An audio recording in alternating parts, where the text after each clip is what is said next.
സർക്കാർ ആശുപത്രിയിലെ ഡോക്ടർമാർക്ക് സ്വകാര്യ പ്രാക്ടീസ് നടത്താം, പക്ഷേ നിയമങ്ങൾ ഓരോന്നും പാലിക്കണം. ഇവിടെ ആര്യനാട് സാമൂഹ്യാരോഗ്യ കേന്ദ്രത്തിലെ മെഡിക്കൽ ഓഫീസർ ഇൻചാർജ് ഈ നിയമങ്ങളൊന്നും അറിഞ്ഞിട്ടേയില്ല. ഇവിടെ നിന്നും 100 മീറ്റർ മാത്രം അകലെ അദ്ദേഹം സ്വകാര്യ പ്രാക്ടീസ് നടത്തുന്നുണ്ട്. ആര്യനാട് ജംഗ്ഷനിൽ മെഡിക്കൽ സ്റ്റോറിനോട് ചേർന്നിരിപ്പുണ്ട് ആശുപത്രിയിൽ കാണാത്ത ഡോക്ടർ.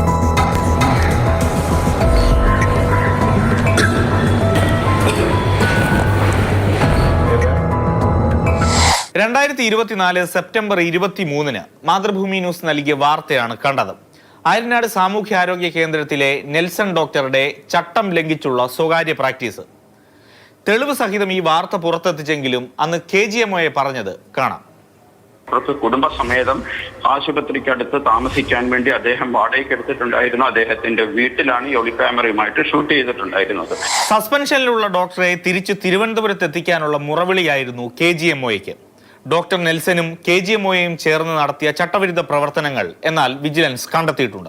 ഡോക്ടർ നെൽസൺ സ്വകാര്യ പ്രാക്ടീസ് നടത്തിയത് നിയമലംഘനം. മെഡിക്കൽ ഓഫീസറായിരിക്കെ ആര്യനാട് ആശുപത്രിയിൽ നടത്തിയ സാമ്പത്തിക ഇടപെടലുകളിൽ സംശയം. സസ്പെൻഷനിലായിരുന്ന ഡോക്ടർ നെൽസനെ തിരിച്ചെടുത്തതും പരാതി ഉയർന്ന തിരുവനന്തപുരത്തേക്ക് തന്നെ ട്രാൻസ്ഫർ നൽകിയതും പുനഃപരിശോധിക്കണം. സ്വകാര്യ പ്രാക്ടീസ് സ്ഥലത്തെത്തുന്ന രോഗികൾക്ക് ആശുപത്രിയിലെ മരുന്ന് നൽകി ക്രമക്കേട്. ഡോക്ടർ നെൽസൺ കേസ് ഒതുക്കാൻ പരാതിക്കാരെ സ്വാധീനിക്കാൻ ശ്രമിച്ചു.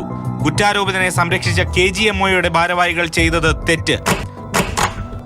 അങ്ങനെ ഗുരുതര കണ്ടെത്തലുകളാണ് ആരോഗ്യവകുപ്പ് ഡയറക്ടർ, ആരോഗ്യവകുപ്പ് അഡീഷണൽ ചീഫ് സെക്രട്ടറിക്ക് നൽകിയ റിപ്പോർട്ടിലുള്ളത്. ഇതിനു പുറമെ തുടർ നടപടികൾക്കുള്ള ശുപാർശ കൂടി സർക്കാരിന് നൽകിയ റിപ്പോർട്ടിലുണ്ട്. എന്ത് നടപടി വരുമെന്ന് കാണണം. AK Stephen, Mathrubhumi news, Thiruvananthapuram.